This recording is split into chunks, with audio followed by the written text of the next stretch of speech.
Students, अज के इस session विच मैं आप सब लई 10वीं जमात की समाजिक विज्ञान के इतिहास भाग के 5वें लैसन श्री गुरु गोबिंद सिंह जी का जीवन, खालसे की सिरजना अते शख्सियत का भाग 1 लैके हाजिर होया हाँ। मैं हाँ तुहाडा अपना दविंदर शर्मा, समाजिक विज्ञान अध्यापक जिला कपूरथला तो।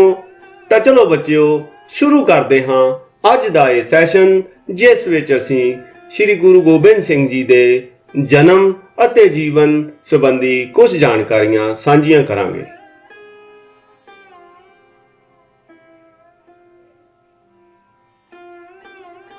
विद्यार्थियों, श्री गुरु गोबिंद सिंह जी सिखां दे 10वें अते आखिरी गुरु होए हन। गुरु नानक देव जी ने सिख धर्म की स्थापना का कारज किया। उन्हां दे 8 उत्तराधिकारियों ने हौली हौली सिख धर्म का प्रचार अते प्रसार किया, पर उस कारज नूं संपूर्ण करने वाले श्री गुरु गोबिंद सिंह जी ही हन। उन्होंने 1699 ईस्वी विच खालसा पंथ की साजना करके सिख मत नूं अंतिम रूप दिता। उन्होंने सिखां विच दलेरी, बहादरी अते एकता की भावना उत्पन्न कर दी, पैदा कर दी। बहुत ही सीमित साधना अते थोड़े जे सिख सैनिकों की मदद नाल उन्होंने उस समय दे मुगल सम्राट औरंगजेब के जुल्मां दे विरुद्ध टक्कर लई उसका डट के मुकाबला किया। गुरु जी ने ज्योति जोत समाउण तो पहला देहधारी गुरु की परंपरा खत्म करके गुरु की शक्ति गुरु ग्रंथ साहिब अते खालसा पंथ विच वंड दिती। इसे लई उन्हां विच इक्को समय अध्यात्मक नेता, उच्च कोटि का संगठक करता, जमांदरू सेना नायक, प्रतिभाशाली विद्वान अते उत्तम सुधारक दे गुण विद्यमान सन। उन्हां दे जीवन, खालसा की साजना, उन्हां दीयां लड़ाइयां अते उन्हां दी शख्सियत का वर्णन बच्चों इस प्रकार है, जिस नूं आपां हुण अगे पढ़न जा रहे हां। हुण असीं श्री गुरु गोबिंद सिंह जी के जीवन संबंधी कुछ झाती मारदे हां।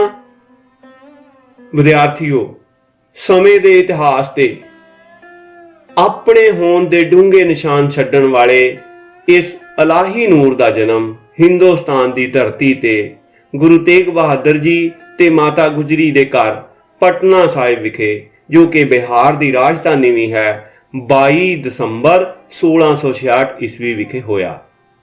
उन्हां दे जन्म वेले हिंदुस्तान अते खास करके पंजाब के हालात बहुत खराब सन।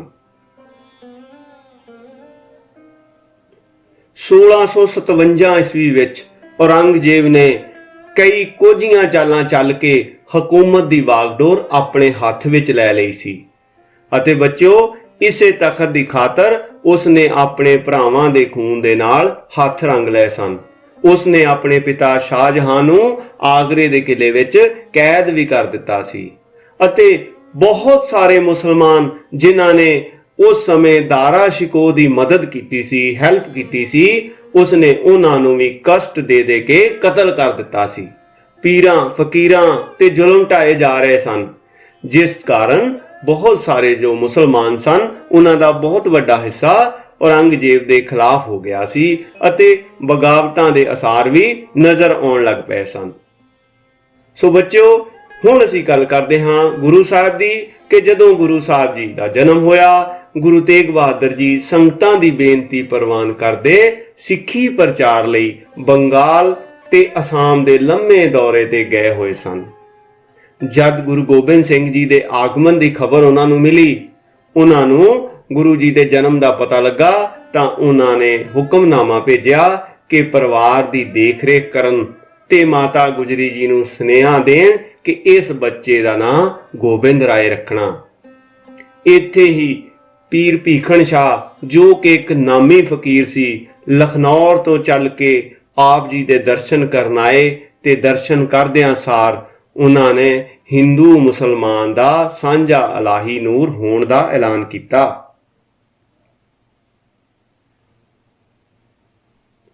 ਗੁਰੂ ਗੋਬਿੰਦ ਸਿੰਘ ਜੀ ਨੇ ਆਪਣੇ ਜੀਵਨ ਵਿੱਚ ਵਧੀਆ ਸਿੱਖਿਆ ਪ੍ਰਾਪਤ ਕੀਤੀ। ਉਹਨਾਂ ਨੇ ਆਪਣੇ ਪਿਤਾ ਨੂੰ ਸ਼ਹੀਦੀ ਲਈ ਆਪਣੇ ਹੱਥੀਂ ਤੋਰਿਆ। ਉਹਨਾਂ ਨੇ ਬਹਾਦਰ ਸੈਨਿਕਾਂ ਦੀ ਸਿਰਜਣਾ ਕਰਕੇ ਅਤੇ ਖਾਲਸਾ ਸਾਜ ਕੇ ਮੁਗਲਾਂ ਦੇ ਜ਼ੁਲਮ ਨਾਲ ਟੱਕਰ ਲਈ। ਉਹਨਾਂ ਨੇ ਉੱਤਮ ਸਾਹਿਤ ਵੀ ਰਚਿਆ। ਉਹਨਾਂ ਦਾ ਸਾਰਾ ਜੀਵਨ ਸੰਘਰਸ਼ਮਈ ਰਿਹਾ। ਹੁਣ ਬੱਚਿਓ, ਅਸੀਂ ਗੁਰੂ ਸਾਹਿਬ ਦੇ ਪਟਨਾ ਦੇ ਵਿੱਚ ਬਚਪਨ ਦੀ ਗੱਲ ਕਰਾਂਗੇ। ਗੋਬਿੰਦ ਰਾਏ ਜੀ ਆਪਣੇ ਜੀਵਨ ਦੇ ਪਹਿਲੇ 5 ਵਰੇ ਪਟਨਾ ਸਾਹਿਬ ਵਿੱਚ ਹੀ ਰਹੇ। ਬਚਪਨ ਵਿੱਚ ਉਹ ਅਜਿਹੀਆਂ ਖੇਡਾਂ ਖੇਡਦੇ ਜਿਨ੍ਹਾਂ ਤੋਂ ਇਹ ਪਤਾ ਲੱਗਦਾ ਸੀ ਕਿ ਇੱਕ ਦਿਨ ਉਹ ਇੱਕ ਧਾਰਮਿਕ ਅਤੇ ਮਹਾਨ ਨੇਤਾ ਬਣਨਗੇ। ਉਹ ਆਪਣੇ ਸਾਥੀਆਂ ਦੀਆਂ ਦੌੜਾਂ ਅਤੇ ਕੁਸ਼ਤੀਆਂ ਕਰਵਾਇਆ ਕਰਦੇ ਸਨ ਅਤੇ ਉਹ ਆਪ ਵੀ ਉਹਨਾਂ ਖੇਡਾਂ ਵਿੱਚ ਹਿੱਸਾ ਲਿਆ ਕਰਦੇ ਸਨ। ਉਹ ਆਪਣੇ ਸਾਥੀ ਬੱਚਿਆਂ ਨੂੰ 2 ਹਿੱਸਿਆਂ ਵਿੱਚ ਵੰਡ ਕੇ ਉਹਨਾਂ ਤੋਂ ਨਕਲੀ ਯੁੱਧ ਕਰਵਾਇਆ ਕਰਦੇ ਸਨ। ਉਹ ਆਪਣੇ ਸਾਥੀਆਂ ਦੇ ਝਗੜਿਆਂ ਦਾ ਨਿਪਟਾਰਾ ਕਰਨ ਲਈ ਕਚਹਿਰੀ ਵੀ ਲਾਇਆ ਕਰਦੇ ਸਨ। ਗੋਬਿੰਦ ਰਾਏ ਜੀ ਦੇ ਦਰਸ਼ਨ ਕਰਕੇ ਘੁੜਾਮ, ਜੋ ਕਿ ਪਟਿਆਲਾ ਵਿਖੇ ਹੈ, ਦੇ ਇੱਕ ਮੁਸਲਿਮ ਫਕੀਰ ਸੈਯਦ ਭੀਖਣ ਸ਼ਾਹ ਨੇ ਵਚਨ ਕੀਤੇ ਸਨ ਕਿ ਇੱਕ ਦਿਨ ਉਹ ਬਾਲਕ ਮਹਾ ਪੈਗੰਬਰ ਬਣੇਗਾ। ਹੁਣ ਅਸੀਂ ਗੁਰੂ ਸਾਹਿਬ ਦੀ ਲਖਨੌਰ ਵਿਖੇ ਦਸਤਾਰਬੰਦੀ ਦੀ ਰਸਮ ਸੰਬੰਧੀ ਕੁਝ ਜਾਣਨ ਦੀ ਕੋਸ਼ਿਸ਼ ਕਰਦੇ ਹਾਂ ਕਿ 1671 ਈਸਵੀ ਵਿੱਚ ਗੋਬਿੰਦ ਰਾਏ ਜੀ, ਉਹਨਾਂ ਦੇ ਮਾਤਾ, ਦਾਦੀ, ਮਾਮਾ ਅਤੇ ਹੋਰ ਸਿੱਖ ਲਖਨੌਰ ਪੁੱਜ ਗਏ। ਇੱਥੇ ਬਾਲਕ ਗੋਬਿੰਦ ਰਾਏ ਦੀ ਦਸਤਾਰਬੰਦੀ ਦੀ ਰਸਮ ਪੂਰੀ ਕੀਤੀ ਗਈ। ਉਹਨਾਂ ਦੇ ਵੱਡੇ ਮਾਮੇ ਮੇਹਰ ਚੰਦ ਨੇ ਉਹਨਾਂ ਦੇ ਸੀਸ ਉੱਤੇ ਹਰੇ ਰੰਗ ਦੀ ਪੱਗ ਸਜਾਈ। ਬੱਚਿਓ, ਇਸ ਮੌਕੇ ਤੇ ਸ਼ਹਿਜ਼ਾਦਾ ਗੋਬਿੰਦ ਰਾਏ ਜੀ ਦੇ ਸੁੰਦਰ ਕੱਪੜੇ ਅਤੇ ਹਥਿਆਰ ਵੀ ਸਜਾਏ ਗਏ। ਹੁਣ ਬੱਚਿਓ, ਅਸੀਂ ਗੁਰੂ ਸਾਹਿਬ ਦੀ ਸਿੱਖਿਆ ਸੰਬੰਧੀ ਜਾਣਕਾਰੀ ਪ੍ਰਾਪਤ ਕਰਦੇ ਹਾਂ ਕਿ 1672 ਈਸਵੀ ਦੇ ਸ਼ੁਰੂ ਵਿੱਚ ਗੁਰੂ ਤੇਗ ਬਹਾਦਰ ਜੀ ਆਪਣੇ ਪਰਿਵਾਰ ਸਮੇਤ ਚੱਕ ਨਾਨਕੀ ਵਿਖੇ ਰਹਿਣ ਲੱਗੇ। ਉੱਥੇ ਗੋਬਿੰਦ ਰਾਏ ਜੀ ਦੀ ਸਿੱਖਿਆ ਦਾ ਉਚਿਤ ਪ੍ਰਬੰਧ ਕੀਤਾ ਗਿਆ। ਕਾਜੀ ਪੀਰ ਮੁਹੰਮਦ ਉਹਨਾਂ ਨੂੰ ਫਾਰਸੀ ਪੜ੍ਹਾਉਂਦੇ ਅਤੇ ਪੰਡਤ ਹਰਜਸ ਉਹਨਾਂ ਨੂੰ ਸੰਸਕ੍ਰਿਤ ਦਾ ਗਿਆਨ ਦਿੰਦੇ। ਰਾਜਪੂਤ ਬੰਜਰ ਸਿੰਘ ਨੇ ਉਹਨਾਂ ਨੂੰ ਘੋੜਸਵਾਰੀ ਅਤੇ ਅਸਤਰ ਸ਼ਸਤਰ ਚਲਾਉਣ ਦੀ ਸਿੱਖਿਆ ਦਿੱਤੀ। ਗੁਰਮੁਖੀ ਦਾ ਗਿਆਨ ਉਹਨਾਂ ਨੇ ਭਾਈ ਸਾਹਿਬ ਚੰਦ ਅਤੇ ਭਾਈ ਸਤੀ ਦਾਸ ਤੋਂ ਲਖਨੌਰ ਵਿਖੇ ਹੀ ਲੈਣਾ ਸ਼ੁਰੂ ਕਰ ਦਿੱਤਾ ਸੀ। ਹੁਣ ਵਿਦਿਆਰਥੀਓ, ਅਸੀਂ ਗੁਰੂ ਸਾਹਿਬ ਦੀ ਗੁਰਗੱਦੀ ਪ੍ਰਾਪਤੀ ਅਤੇ ਉਹਨਾਂ ਦੇ ਪਿਤਾ 9ਵੇਂ ਪਾਤਸ਼ਾਹੀ ਸ੍ਰੀ ਗੁਰੂ ਤੇਗ ਬਹਾਦਰ ਜੀ ਦੀ ਸ਼ਹੀਦੀ ਸੰਬੰਧੀ ਪੜਾਂਗੇ। 25 ਮਈ 1675 ਦੇ ਦਿਨ 16 ਕਸ਼ਮੀਰੀ ਬ੍ਰਾਹਮਣਾਂ ਦਾ ਇੱਕ ਜਥਾ ਵੀ ਚੱਕ ਨਾਨਕੀ ਪਹੁੰਚਿਆ। ਉਹ ਆਪਣੇ ਨਾਲ ਇੱਕ ਮੋਤਬਰ ਸਿੱਖ ਆਗੂ ਭਾਈ ਕਿਰਪਾ ਰਾਮਦੱਤ ਨੂੰ ਲੈ ਕੇ ਆਉਂਦੇ ਹਨ। ਭਾਈ ਕਿਰਪਾ ਰਾਮਦੱਤ ਜੀ ਕਸ਼ਮੀਰ ਵਿੱਚ ਸਿੱਖ ਧਰਮ ਦੇ ਸਭ ਤੋਂ ਵੱਡੇ ਪ੍ਰਚਾਰਕਾਂ ਵਿੱਚੋਂ ਇੱਕ ਸਨ। ਕਸ਼ਮੀਰੀ ਬ੍ਰਾਹਮਣ ਇਸ ਸਿੱਖ ਆਗੂ ਦੀ ਬਾਹ ਫੜ ਕੇ ਚੱਕ ਨਾਨਕੀ ਆਏ ਅਤੇ ਤਖਤ ਦਮਦਮਾ ਸਾਹਿਬ ਤੇ ਗੁਰੂ ਸਾਹਿਬ ਦੇ ਦਰਬਾਰ ਵਿੱਚ ਆ ਫਰਿਆਦੀ ਹੋਏ। ਕਸ਼ਮੀਰੀ ਬ੍ਰਾਹਮਣਾਂ ਨੇ ਗੁਰੂ ਤੇਗ ਬਹਾਦਰ ਸਾਹਿਬ ਨੂੰ ਦੱਸਿਆ ਕਿ ਅਸੀਂ ਕੇਦਾਰਨਾਥ, ਬਦਰੀਨਾਥ, ਪੁਰੀ, ਦਵਾਰਕਾ, ਕਾਂਚੀ, ਮਥੁਰਾ ਅਤੇ ਹੋਰ ਬਹੁਤ ਸਾਰੇ ਹਿੰਦੂ ਕੇਂਦਰਾਂ ਤੋਂ ਹੋ ਕੇ ਆਏ ਹਾਂ, ਪਰ ਕਿਸੇ ਨੇ ਵੀ ਸਾਡੀ ਬਾਹ ਨਹੀਂ ਫੜੀ। ਕਸ਼ਮੀਰ ਦੇ ਨਵੇਂ ਬਣੇ ਮੁਸਲਮਾਨ ਗਵਰਨਰ ਇਫਤਿਖਾਰ ਖਾਨ ਦੇ ਜ਼ੁਲਮ ਤੋਂ ਉਹ ਤੰਗ ਆ ਚੁੱਕੇ ਹਨ। ਉਹ ਹਰ ਰੋਜ਼ ਸੈਂਕੜੇ ਬ੍ਰਾਹਮਣਾਂ ਨੂੰ ਜਬਰੀ ਮੁਸਲਮਾਨ ਬਣਾ ਰਿਹਾ ਹੈ। ਅਸੀਂ ਔਰੰਗਜ਼ੇਬ ਦੇ ਹਿੰਦੂ ਰਾਜਪੂਤ ਵਜ਼ੀਰਾਂ ਤੱਕ ਵੀ ਪਹੁੰਚ ਕੀਤੀ ਹੈ। ਉਹਨਾਂ ਨੇ ਵੀ ਆਪਣੀ ਬੇਬਸੀ ਹੀ ਜ਼ਾਹਿਰ ਕੀਤੀ ਹੈ। ਹੁਣ ਸਾਡੀ ਆਖਰੀ ਆਸ ਸਿਰਫ ਗੁਰੂ ਨਾਨਕ ਸਾਹਿਬ ਦਾ ਦਰ ਹੈ। ਗੁਰੂ ਤੇਗ ਬਹਾਦਰ ਸਾਹਿਬ ਨੇ ਉਹਨਾਂ ਦੀ ਨਿਮੋ ਝੂਣਤਾ ਵੇਖ ਕੇ, ਉਹਨਾਂ ਦੀ ਬੇਵਸੀ ਦੇਖ ਕੇ ਉਹਨਾਂ ਨੂੰ ਕਿਹਾ ਕਿ ਗੁਰੂ ਨਾਨਕ ਸਾਹਿਬ ਦੇ ਦਰ ਤੋਂ ਕਦੇ ਵੀ ਕੋਈ ਖਾਲੀ ਨਹੀਂ ਜਾਂਦਾ। ਵਾਹਿਗੁਰੂ ਤੁਹਾਡੀ ਮਦਦ ਜ਼ਰੂਰ ਕਰਨਗੇ। ਜਾਓ, ਸੂਬੇਦਾਰ ਨੂੰ ਆਖ ਦਿਓ ਕਿ ਜੇ ਉਹ ਗੁਰੂ ਤੇਗ ਬਹਾਦਰ ਨੂੰ ਮੁਸਲਮਾਨ ਬਣਾ ਲਵੇ ਤਾਂ ਅਸੀਂ ਸਾਰੇ ਕਸ਼ਮੀਰੀ ਬ੍ਰਾਹਮਣ ਮੁਸਲਮਾਨ ਬਣ ਜਾਵਾਂਗੇ। ਇਸ ਤੋਂ ਬਾਅਦ ਗੁਰੂ ਜੀ ਕਿਸੇ ਡੂੰਘੀ ਸੋਚ ਵਿੱਚ ਡੁੱਬ ਗਏ ਅਤੇ ਕੁਝ ਸਮੇਂ ਬਾਅਦ ਫਰਮਾਉਣ ਲੱਗੇ ਕਿ ਇਸ ਸਮੇਂ ਕਿਸੇ ਮਹਾਨ ਆਤਮਾ ਦੀ ਸ਼ਹੀਦੀ ਦੀ ਲੋੜ ਹੈ। ਸਿਰਫ ਕੁਰਬਾਨੀ ਨਾਲ ਹੀ ਡੁੱਬਦੇ ਧਰਮ ਨੂੰ ਬਚਾਇਆ ਜਾ ਸਕਦਾ ਹੈ। ਕਹਿੰਦੇ ਹਨ ਕਿ ਆਪ ਜੀ ਦੇ ਬਚਨ ਸੁਣ ਕੇ ਪੂਰੇ ਦਰਬਾਰ ਵਿੱਚ ਸन्नाटा ਛਾ ਗਿਆ। ਆਪ ਜੀ ਦੇ ਸੁਪੁੱਤਰ ਬਾਲ ਗੋਬਿੰਦ ਰਾਏ ਜੀ ਨੇ ਆਪ ਜੀ ਤੋਂ ਇਸ ਖਾਮੋਸ਼ੀ ਦਾ ਕਾਰਨ ਪੁੱਛਿਆ ਤਾਂ ਗੁਰੂ ਜੀ ਨੇ ਜਵਾਬ ਦਿੱਤਾ ਕਿ ਅਤਿਆਚਾਰ ਦੇ ਭਾਂਬੜ ਹੁਣ ਬਹੁਤ ਉੱਚੇ ਚਲੇ ਗਏ ਹਨ, ਜਿਸ ਵਿੱਚ ਇਹ ਨਿਤਾਣੇ ਬਾਲਣ ਦੀ ਥਾਂ ਚੁੱਕ ਕੇ ਜਾ ਰਹੇ ਹਨ। ਹੁਣ ਕਿਸੇ ਮਹਾਂਪੁਰਖ ਦੇ ਬਲੀਦਾਨ ਦੀ ਲੋੜ ਹੈ ਜੋ ਆਪਣੇ ਪਵਿੱਤਰ ਖੂਨ ਦੇ ਛਿੱਟੇ ਮਾਰ ਕੇ ਬਲਦੇ ਹੋਏ ਇਹਨਾਂ ਭਾਂਬੜਾਂ ਨੂੰ ਸ਼ਾਂਤ ਕਰ ਸਕੇ। ਬਾਲ ਗੋਬਿੰਦ ਰਾਏ ਜੀ ਨੇ ਕਿਹਾ ਕਿ ਆਪ ਜੀ ਤੋਂ ਬਿਨਾ ਹੋਰ ਮਹਾਂਪੁਰਖ ਕੌਣ ਹੋ ਸਕਦਾ ਹੈ। ਆਪਣੇ ਬਾਲ ਦੇ ਨਿੱਕੇ ਜਿਹੇ ਮੂੰਹੋਂ ਏਡੀ ਵੱਡੀ ਗੱਲ ਸੁਣ ਕੇ ਗੁਰੂ ਜੀ ਨੂੰ ਵਿਸ਼ਵਾਸ ਹੋ ਗਿਆ ਕਿ ਇਹ ਬਾਲਕ ਆਉਣ ਵਾਲੀ ਹਰ ਔਖੀ ਤੋਂ ਔਖੀ ਘੜੀ ਦਾ ਸਾਹਮਣਾ ਕਰਨ ਲਈ ਹਰ ਪੱਖੋਂ ਸਮਰੱਥ ਹੈ। ਆਪ ਜੀ ਨੇ ਹਿੰਦੂ ਧਰਮ ਦੀ ਰੱਖਿਆ ਲਈ ਕੁਰਬਾਨੀ ਦੇਣ ਦਾ ਫੈਸਲਾ ਕਰ ਲਿਆ। ਗੁਰੂ ਜੀ ਨੇ ਕਸ਼ਮੀਰੀ ਪੰਡਤਾਂ ਨੂੰ ਕਿਹਾ ਕਿ ਤੁਸੀਂ ਨਿਸ਼ਚਿੰਤ ਹੋ ਕੇ ਜਾਓ ਤੇ ਔਰੰਗਜ਼ੇਬ ਨੂੰ ਕਹਿ ਦਿਓ ਕਿ ਜਾ ਪਹਿਲਾਂ ਸਾਡੇ ਗੁਰੂ ਤੇਗ ਬਹਾਦਰ ਸਾਹਿਬ ਨੂੰ ਮੁਸਲਮਾਨ ਬਣਾ ਲੈ। ਜੇ ਉਹਨਾਂ ਨੇ ਇਸਲਾਮ ਧਰਮ ਕਬੂਲ ਕਰ ਲਿਆ ਤਾਂ ਅਸੀਂ ਵੀ ਖੁਸ਼ੀ-ਖੁਸ਼ੀ ਮੁਸਲਮਾਨ ਬਣ ਜਾਵਾਂਗੇ। ਗੁਰੂ ਤੇਗ ਬਹਾਦਰ ਜੀ ਗੋਬਿੰਦ ਰਾਏ ਨੂੰ ਗੁਰਗੱਦੀ ਸੌਂਪ ਕੇ ਆਪਣੇ ਸਾਥੀਆਂ ਨਾਲ ਦਿੱਲੀ ਵੱਲ ਚੱਲ ਪਏ। ਰਸਤੇ ਵਿੱਚ ਮਲਿਕਪੁਰ ਨਾਂ ਦੇ ਪਿੰਡ ਵਿੱਚ ਉਹਨਾਂ ਨੂੰ ਕੈਦ ਕਰ ਲਿਆ ਗਿਆ। 11 ਨਵੰਬਰ 1675 ਈਸਵੀ ਨੂੰ ਗੁਰੂ ਤੇਗ ਬਹਾਦਰ ਜੀ ਅਤੇ ਉਹਨਾਂ ਦੇ ਸਾਥੀਆਂ ਨੂੰ ਦਿੱਲੀ ਦੇ ਚਾਂਦਨੀ ਚੌਕ ਵਿਖੇ ਸ਼ਹੀਦ ਕਰ ਦਿੱਤਾ ਗਿਆ।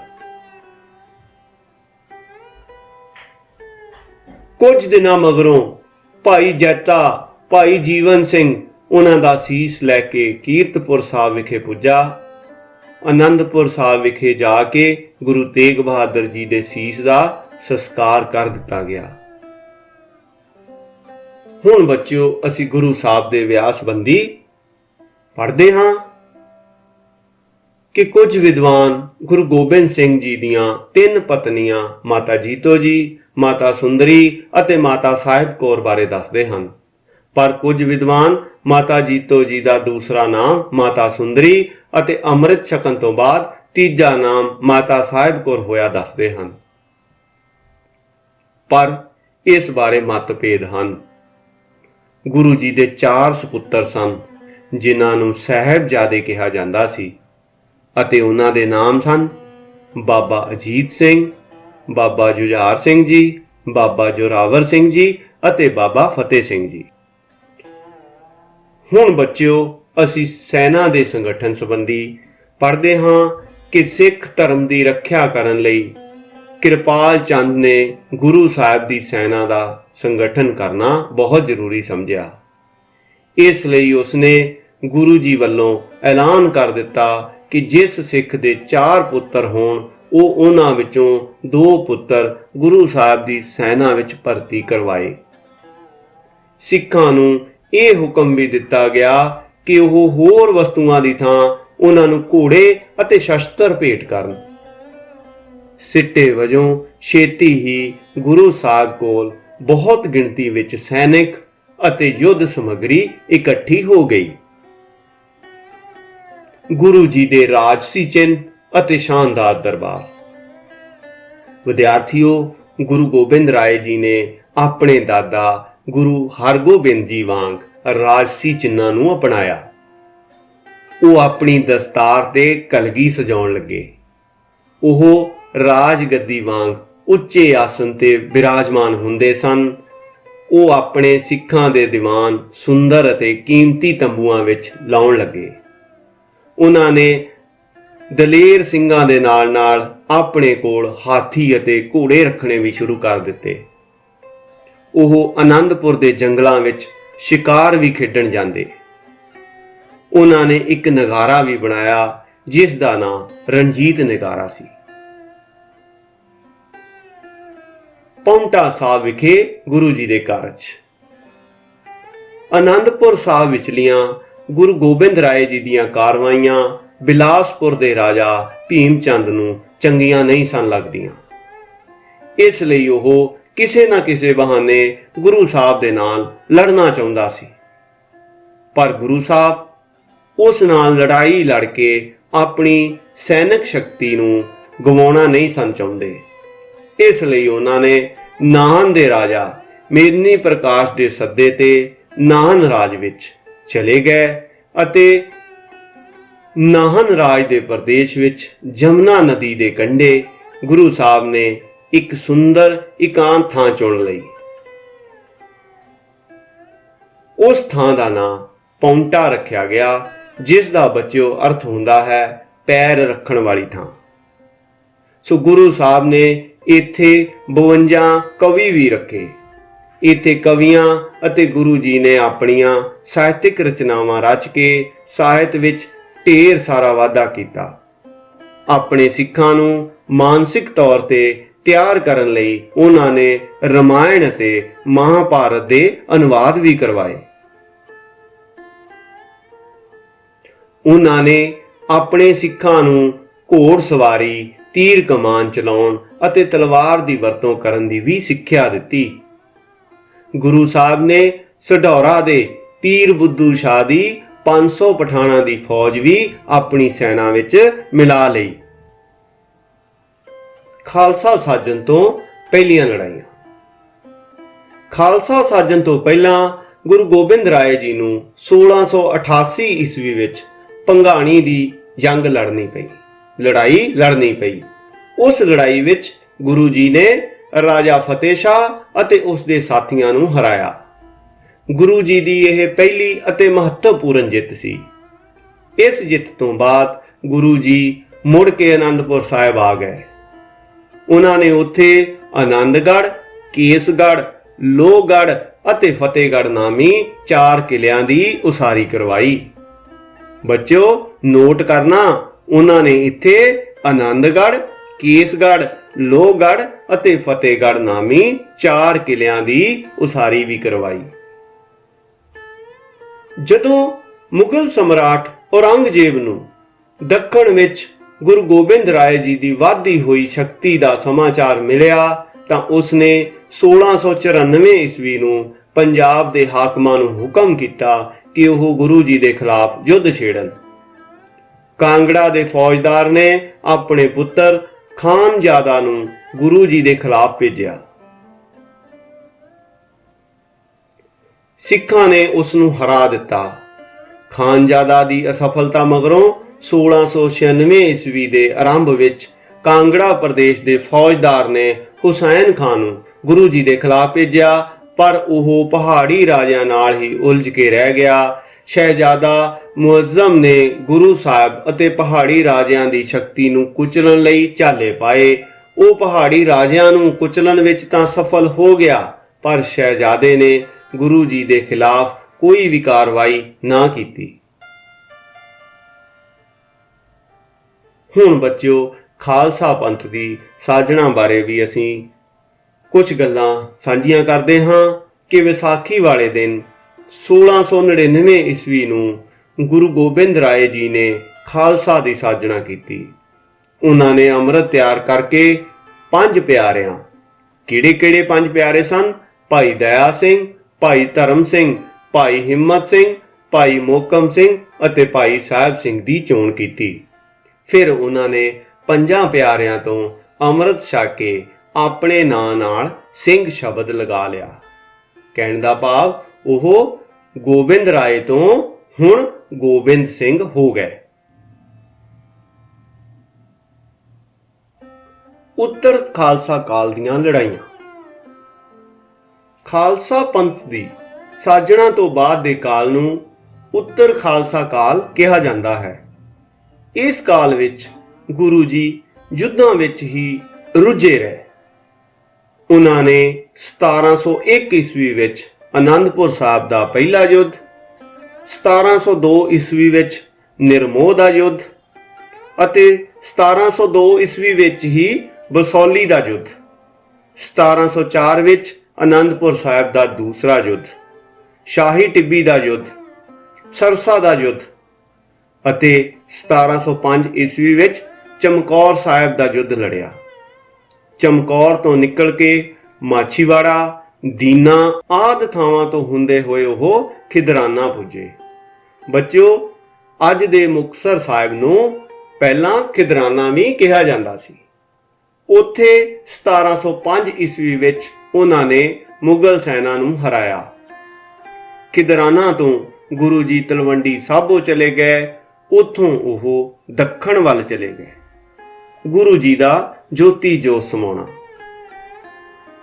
ਬੱਚਿਓ, ਗੁਰੂ ਗੋਬਿੰਦ ਸਿੰਘ ਜੀ ਸਤੰਬਰ 1708 ਈਸਵੀ ਵਿੱਚ ਨੰਦੇੜ, ਜੋ ਕਿ ਦੱਖਣ ਵਿੱਚ ਸਥਿਤ ਹੈ, ਉੱਥੇ ਪਹੁੰਚ ਗਏ।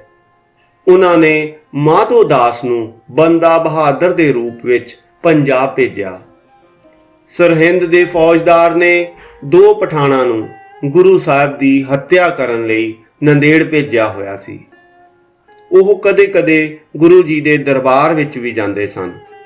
ਇੱਕ ਦਿਨ ਸ਼ਾਮ ਨੂੰ ਉਹਨਾਂ ਵਿੱਚੋਂ ਇੱਕ ਪਠਾਨ ਨੂੰ ਉਚਿਤ ਮੌਕਾ ਮਿਲ ਗਿਆ। ਉਸ ਵੇਲੇ ਗੁਰੂ ਜੀ ਦਾ ਨਿੱਜੀ ਸੇਵਕ ਸੌਂ ਗਿਆ ਸੀ। ਜਦੋਂ ਗੁਰੂ ਜੀ ਸੌਂ ਰਹੇ ਸਨ ਤਾਂ ਉਸ ਪਠਾਨ ਨੇ ਮੌਕਾ ਦੇਖ ਕੇ ਗੁਰੂ ਜੀ ਦੇ ਢਿੱਡ ਵਿੱਚ ਛੁਰਾ ਘੋਂਪ ਦਿੱਤਾ। ਇੱਕ ਵਾਰ ਤਾਂ ਇਹ ਜ਼ਖਮ ਠੀਕ ਵੀ ਹੋ ਗਿਆ ਸੀ, ਪਰ ਬਾਅਦ ਵਿੱਚ ਕਮਾਨ ਦਾ ਚਿੱਲਾ ਚੜਾਉਣ ਸਮੇਂ ਇਹ ਜ਼ਖਮ ਫਿਰ ਵਿਗੜ ਗਿਆ ਅਤੇ ਗੁਰੂ ਜੀ 7 ਅਕਤੂਬਰ 1708 ਈਸਵੀ ਵਿੱਚ ਜੋਤੀ ਜੋਤ ਸਮਾ ਗਏ। ਸੋ ਬੱਚਿਓ, ਇਹ ਸੀ ਗੁਰੂ ਸਾਹਿਬ ਦੇ ਜੀਵਨ ਸੰਬੰਧੀ ਕੁਝ ਜਾਣਕਾਰੀ। ਸੋ ਬੱਚਿਓ, ਇਸ ਤੋਂ ਬਾਅਦ ਅਸੀਂ ਹੁਣ ਇੱਕ ਛੋਟੀ ਜੀ ਐਕਸਰਸਾਈਜ਼ ਨੂੰ ਵੀ ਕਰਨ ਦੀ ਕੋਸ਼ਿਸ਼ ਕਰਦੇ ਹਾਂ, ਜਿਸ ਤੋਂ ਅਸੀਂ ਆਪਣੇ ਹੁਣ ਤੱਕ ਦੇ ਕੀਤੇ ਗਿਆਨ ਨੂੰ ਚੈੱਕ ਕਰਾਂਗੇ ਕਿ ਹੁਣ ਤੱਕ ਅਸੀਂ ਜੋ ਪੜ੍ਹਿਆ ਹੈ ਉਸ ਵਿੱਚੋਂ ਕਿੰਨਾ ਕੁ ਗਿਆਨ ਸਾਨੂੰ ਪ੍ਰਾਪਤ ਹੋ ਗਿਆ ਹੈ। ਸੋ ਬੱਚਿਓ, ਇਹ ਹੈ ਛੋਟਾ ਜਿਹਾ ਕੁਇਜ਼ ਤੁਹਾਡੇ ਲਈ। ਚਲੋ ਸ਼ੁਰੂ ਕਰਦੇ ਹਾਂ। ਅੱਜ ਦਾ ਪਹਿਲਾ ਕੁਐਸਚਨ ਕਿ ਦੇਹਧਾਰੀ ਗੁਰੂ ਦੀ ਪਰੰਪਰਾ ਕਿਸ ਗੁਰੂ ਸਾਹਿਬ ਨੇ ਖਤਮ ਕੀਤੀ ਸੀ? ਤੁਹਾਡੀਆਂ ਆਪਸ਼ਨਸ ਰਹੀਆਂ ਸ਼੍ਰੀ ਗੁਰੂ ਨਾਨਕ ਦੇਵ ਜੀ ਨੇ, ਸ਼੍ਰੀ ਗੁਰੂ ਹਰਗੋਬਿੰਦ ਜੀ ਨੇ ਅਤੇ ਸ਼੍ਰੀ ਗੁਰੂ ਗੋਬਿੰਦ ਸਿੰਘ ਜੀ ਨੇ। ਸੋ ਬੱਚਿਓ, ਬਹੁਤ ਆਸਾਨ ਆਨਸਰ ਹੈ ਕਿ ਸ਼੍ਰੀ ਗੁਰੂ ਗੋਬਿੰਦ ਸਿੰਘ ਜੀ ਨੇ ਦੇਹਧਾਰੀ ਗੁਰੂ ਦੀ ਪਰੰਪਰਾ ਖਤਮ ਕੀਤੀ ਸੀ। ਲਓ ਬੱਚਿਓ, ਅੱਜ ਦਾ ਦੂਸਰਾ ਕੁਐਸਚਨ ਤੁਹਾਡੇ ਅੱਗੇ ਰਿਹਾ ਕਿ ਗੁਰੂ ਗੋਬਿੰਦ ਸਿੰਘ ਜੀ ਦਾ ਜਨਮ ਕਦੋਂ ਅਤੇ ਕਿੱਥੇ ਹੋਇਆ ਸੀ? ਆਪਾਂ ਪੜ੍ਹਿਆ ਹੈ ਬੱਚਿਓ 1966 ਈਸਵੀ ਵਿੱਚ ਪਟਨਾ ਵਿਖੇ। ਦੂਸਰੀ ਆਪਸ਼ਨ 1699 ਈਸਵੀ ਵਿੱਚ ਚੱਕ ਨਾਨਕੀ ਵਿਖੇ ਤੇ ਤੀਸਰੀ ਆਪਸ਼ਨ ਬੱਚਿਓ 1666 ਈਸਵੀ ਵਿੱਚ ਪਟਨਾ ਸਾਹਿਬ ਵਿਖੇ। ਸੋ ਇੱਕ ਵਾਰੀ ਸੋਚ ਕੇ ਦੇਖੋ, ਇਹ ਆਨਸਰ ਵੀ ਤੁਹਾਨੂੰ ਆਉਂਦਾ ਹੋਵੇਗਾ। ਇਸ ਦਾ ਠੀਕ ਆਨਸਰ ਹੈ 1666 ਈਸਵੀ ਵਿੱਚ ਪਟਨਾ ਸਾਹਿਬ ਵਿਖੇ ਉਹਨਾਂ ਦਾ ਜਨਮ ਹੋਇਆ ਸੀ। ਚਲੋ ਬੱਚਿਓ, ਨੈਕਸਟ ਕੁਐਸਚਨ ਤੇ ਚੱਲਦੇ ਹਾਂ। ਗੁਰੂ ਸਾਹਿਬ ਨੇ 500 ਪਠਾਣਾਂ ਦੀ ਫੌਜ ਨੂੰ ਆਪਣੀ ਫੌਜ ਵਿੱਚ ਸ਼ਾਮਿਲ ਕਰ ਲਿਆ ਸੀ। ਇਹ ਫੌਜ ਗੁਰੂ ਜੀ ਦੀ ਫੌਜ ਵਿੱਚ ਸ਼ਾਮਿਲ ਹੋਣ ਤੋਂ ਪਹਿਲਾਂ ਕਿਸ ਦੀ ਫੌਜ ਸੀ? ਤੁਹਾਡੀਆਂ ਆਪਸ਼ਨਸ ਇਹ ਰਹੀਆਂ ਭੀਖਣ ਸ਼ਾਹ, ਇਹ ਭੀਖਣ ਸ਼ਾਹ ਦੀ ਫੌਜ ਸੀ। ਨੰਬਰ 2 ਬਿਧੀ ਚੰਦ, ਕੀ ਇਹ ਫੌਜ ਬਿਧੀ ਚੰਦ ਦੀ ਫੌਜ ਸੀ? ਜਾਂ ਨੰਬਰ 3 ਪੀਰ ਬੁੱਧੂ ਸ਼ਾਹ। ਸੋ ਬੱਚਿਓ, ਬਹੁਤ ਸੌਖਾ ਹੈ ਇਹ ਵੀ, ਇਹ ਫੌਜ ਪੀਰ ਬੁੱਧੂ ਸ਼ਾਹ ਦੀ ਫੌਜ ਸੀ। ਚਲੋ ਬੱਚਿਓ, ਅੱਗੇ ਚੱਲਦੇ ਹਾਂ ਕਿ ਖਿਦਰਾਨਾ ਅੱਜ ਦੇ ਕਿਹੜੇ ਸ਼ਹਿਰ ਦਾ ਪੁਰਾਣਾ ਨਾਮ ਸੀ? ਬੱਚਿਓ, ਮੈਂ ਤੁਹਾਨੂੰ ਹੁਣੇ ਹੀ ਦੱਸ ਕੇ ਆਇਆ ਹਾਂ। ਚਲੋ ਤੁਹਾਨੂੰ ਆਪਸ਼ਨਸ ਵੀ ਦੇ ਦਿੰਦੇ ਹਾਂ, ਮੁਕਤਸਰ, ਸੰਗਰੂਰ ਜਾਂ ਨੰਬਰ 3 ਫਿਰੋਜ਼ਪੁਰ। ਸੋ ਬੱਚਿਓ, ਮੈਨੂੰ ਪੂਰਾ ਯਕੀਨ ਹੈ ਕਿ ਇਸ ਦਾ ਆਨਸਰ ਤੁਹਾਨੂੰ ਪਤਾ ਹੈ। ਇਸ ਦਾ ਠੀਕ ਆਨਸਰ ਹੈ ਸ਼੍ਰੀ ਮੁਕਤਸਰ ਸਾਹਿਬ। ਬੱਚਿਓ, ਅੱਜ ਇਸ ਨੂੰ ਸ਼੍ਰੀ ਮੁਕਤਸਰ ਸਾਹਿਬ ਵੀ ਕਿਹਾ ਜਾਂਦਾ ਹੈ। ਲੋ ਬੱਚਿਓ, ਹੁਣ ਅਸੀਂ ਗਲਤ ਅਤੇ ਠੀਕ ਵਾਕਾਂ ਦੇ ਅੱਗੇ ਨਿਸ਼ਾਨ ਲਗਾਵਾਂਗੇ। ਚਲੋ, ਪਹਿਲਾ ਵਾਕ ਸਾਡੇ ਅੱਗੇ ਆਂਦਾ ਹੈ ਕਿ ਗੋਬਿੰਦ ਰਾਏ ਜੀ ਦਾ ਜਨਮ ਗੁਰੂ ਤੇਗ ਬਹਾਦਰ ਤੇ ਮਾਤਾ ਗੁਜਰੀ ਦੇ ਘਰ ਪਟਨਾ ਦੇ ਵਿੱਚ 22 ਦਸੰਬਰ 1666 ਈਸਵੀ ਵਿਖੇ ਹੋਇਆ ਸੀ। ਸੋ ਬੱਚਿਓ, ਇਹ ਬਿਲਕੁਲ ਠੀਕ ਹੈ। ਬਿਲਕੁਲ ਗੁਰੂ ਸਾਹਿਬ ਦਾ ਜਨਮ 22 ਦਸੰਬਰ 1666 ਨੂੰ ਪਟਨਾ, ਜੋ ਕਿ ਬਿਹਾਰ ਦੀ ਰਾਜਧਾਨੀ ਹੈ, ਉੱਥੇ ਹੋਇਆ ਸੀ। ਚਲੋ ਬੱਚਿਓ, ਅੱਗੇ ਚੱਲਦੇ ਹਾਂ ਕਿ ਗੁਰੂ ਗੋਬਿੰਦ ਰਾਏ ਜੀ ਦੇ ਜਨਮ ਸਮੇਂ ਔਰੰਗਜ਼ੇਬ ਦਿੱਲੀ ਦਾ ਰਾਜਾ ਸੀ। ਸੋ ਬੱਚਿਓ, ਇਹ ਆਨਸਰ ਵੀ ਬਿਲਕੁਲ ਠੀਕ ਹੈ ਕਿ ਜਦੋਂ ਗੁਰੂ ਗੋਬਿੰਦ ਸਿੰਘ ਜੀ ਦਾ ਜਨਮ ਹੁੰਦਾ ਹੈ ਤਾਂ ਉਸ ਸਮੇਂ ਔਰੰਗਜ਼ੇਬ ਦਿੱਲੀ ਦੇ ਤਖਤ ਉੱਤੇ ਬੈਠਾ ਹੋਇਆ ਸੀ। ਚਲੋ ਬੱਚਿਓ, ਨੈਕਸਟ ਕੀ ਦੇਖਦੇ ਹਾਂ ਅਸੀਂ। ਹੁਣ ਬੱਚਿਓ, ਨੈਕਸਟ ਹੈ ਕਿ ਗੁਰੂ ਗੋਬਿੰਦ ਸਿੰਘ ਜੀ ਸਤੰਬਰ 1608 ਈਸਵੀ ਵਿੱਚ ਨੰਦੇੜ ਦੱਖਣ ਵਿੱਚ ਹੈ ਜੋ ਉੱਥੇ ਪਹੁੰਚੇ। ਸੋ ਬੱਚਿਓ, ਇਹ ਗਲਤ ਆਪਸ਼ਨ ਹੈ, ਇਹ ਗਲਤ ਵਾਕ ਹੈ। ਉਹ 1608 ਨਹੀਂ 1708 ਵਿੱਚ ਨੰਦੇੜ ਪਹੁੰਚੇ ਸਨ। ਬੱਚਿਓ, ਨੈਕਸਟ ਸੈਂਟੈਂਸ ਹੈ ਕਿ ਸ਼੍ਰੀ ਗੁਰੂ ਗੋਬਿੰਦ ਸਿੰਘ ਜੀ ਨੇ ਖਾਲਸਾ ਪੰਥ ਦੀ ਸਥਾਪਨਾ 1999 ਈਸਵੀ ਵਿੱਚ ਕੀਤੀ ਸੀ। ਇਸ ਦਾ ਆਨਸਰ ਵੀ ਤੁਹਾਨੂੰ ਪਤਾ ਲੱਗ ਗਿਆ ਹੋਵੇਗਾ, ਇਹ ਗਲਤ ਹੈ। ਉਹਨਾਂ ਨੇ 1699 ਈਸਵੀ ਵਿੱਚ ਕੀਤੀ ਸੀ। ਚਲੋ ਨੈਕਸਟ ਸੈਂਟੈਂਸ ਤੇ ਚੱਲਦੇ ਹਾਂ ਕਿ ਸ਼੍ਰੀ ਗੁਰੂ ਗੋਬਿੰਦ ਸਿੰਘ ਜੀ ਨੇ ਆਨੰਦਗੜ੍ਹ, ਕੇਸਗੜ੍ਹ, ਲੋਹਗੜ੍ਹ ਅਤੇ ਫਤਿਹਗੜ੍ਹ ਨਾਮੀ 4 ਕਿਲਿਆਂ ਦੀ ਉਸਾਰੀ ਚਮਕੌਰ ਸਾਹਿਬ ਵਿਖੇ ਕਰਵਾਈ। ਸੋ ਬੱਚਿਓ, ਇਹ ਵੀ ਗਲਤ ਸੈਂਟੈਂਸ ਹੈ। ਉਹਨਾਂ ਨੇ ਇਹਨਾਂ 4 ਕਿਲਿਆਂ ਦੀ ਜੋ ਉਸਾਰੀ ਸੀ ਉਹ ਆਨੰਦਪੁਰ ਸਾਹਿਬ ਵਿਖੇ ਕਰਵਾਈ ਸੀ। ਸੋ ਬੱਚਿਓ, ਸਮਾਂ ਹੁਣ ਅੱਗੇ ਵਧਣ ਦੀ ਇਜਾਜ਼ਤ ਨਹੀਂ ਦਿੰਦਾ। ਸੋ ਮੈਂ ਆਪਣੀ ਬਾਣੀ ਨੂੰ ਇੱਥੇ ਹੀ ਵਿਰਾਮ ਦਿੰਦਾ ਹੋਇਆ ਆਪ ਸਭ ਦਾ ਬਹੁਤ ਬਹੁਤ ਧੰਨਵਾਦੀ ਹਾਂ। ਥੈਂਕ ਯੂ ਬੱਚਿਓ। ਟੇਕ ਕੇਅਰ ਬੱਚਿਓ।